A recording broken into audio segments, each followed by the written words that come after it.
আমাদের ক্ষোভের একটা অংশ এখন থেকেই বিস্ফোরণ হওয়া শুরু করেছে। কারণ গতকালকে আপনি দেখেছেন যে পরিবেশ উপদেষ্টা রিজনা হাসান এসে বলেছে যে তারা চার্জশিট দ্রুত দিবে এবং এই সরকারের আমলে ইন্টারিমের আমলে বিচার শেষ হবে।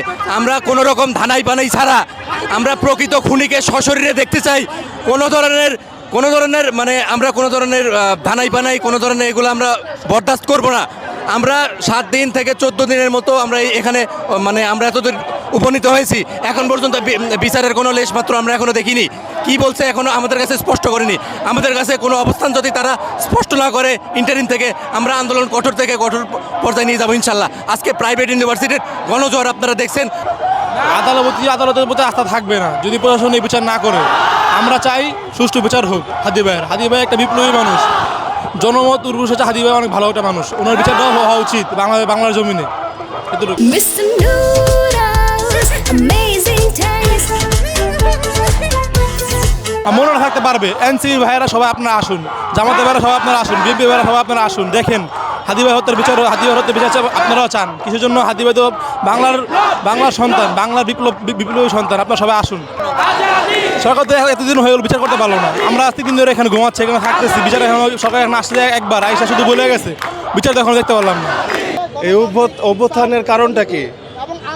আমরা সরকারিভাবে মানে এই দেশের একটা ন্যায় বিচার প্রতিষ্ঠা করা এবং মনে করেন যে একটা ইনসাফ রাষ্ট্র পরিচালনা করা, আমরা এখন পর্যন্ত ওই রকম কিছুই পাই নাই।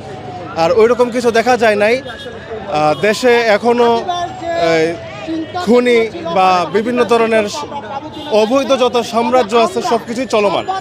তো এইগুলোর জন্য মূলত আমরা অভ্যুত্থান করি নাই। আমরা যারা জুলাই যোদ্ধা ছিলাম বা ফ্রন্টলাইনের সাধারণ শিক্ষার্থী হিসাবে দেশে একটা পরিবর্তন চেয়েছিলাম, আইন শৃঙ্খলা মত প্রকাশে, তো সেই হিসাবে আমরা এখন সরকারের প্রতি অসন্তুষ্ট এই কারণে যে তারা দেশের জনমানুষের নিরাপত্তা নিশ্চিত করতে ব্যর্থ। তার উদাহরণ হিসেবে দেখতে চাই, গত 2 সপ্তাহ আগে ইনকিলাব মঞ্চের আহ্বায়ক আমাদের শরীফ ওসমান হাদি ভাই একজন স্বতন্ত্র প্রার্থী হিসাবে নির্বাচন প্রচারণা করছিলেন। জুম্মার নামাজ পড়ে যাওয়ার সময় তাকে গুলি করা হয়েছে। কিন্তু তার মধ্যে তার স্বতন্ত্র প্রার্থী নিরাপত্তা নিশ্চিত না করতে পারে, আমাদের মতো সাধারণ শিক্ষার্থী জুলাই যোদ্ধা তারা কীভাবে দেশের শান্তিপূর্ণ চলাফেরা করতে পারবে? তার চেয়ে বড় কথা, এখনও পর্যন্ত 2 সপ্তাহ পরেও তারা মানে হাদি ভাই হত্যা। আমাদের হাদি ভাই আজকে মারা গেছে, প্রায় 15-16 দিন হয়েছে। এখনও রাষ্ট্র কোনো বিচার ব্যবস্থা কোনো পদক্ষেপ আমরা দেখতেছি না। আমাদের খুনিরা দেশ ত্যাগ করছে, তারা এটারও আমাদেরকে সঠিক তদন্ত দিতে পারতেছে না। আমাদের রাষ্ট্র হাদি ভাই যদি বিচার না হয়, হাদি ভাই বাংলাদেশে ইনসাফ কায়েম করতে চেয়েছিল, হাদি ভাই যদি আমরা সুস্থ বিচার না করতে পারি, তাহলে আমাদের সরকার ব্যর্থ, আমাদের রাষ্ট্রের বিচার ব্যবস্থা ব্যর্থতার প্রমাণ পায়। আইনের প্রতি মানুষের আস্থা হারাই ফেলবে এবং সারা দেশে একটা বিশৃঙ্খল পরিস্থিতি বিরাজমান থাকবে।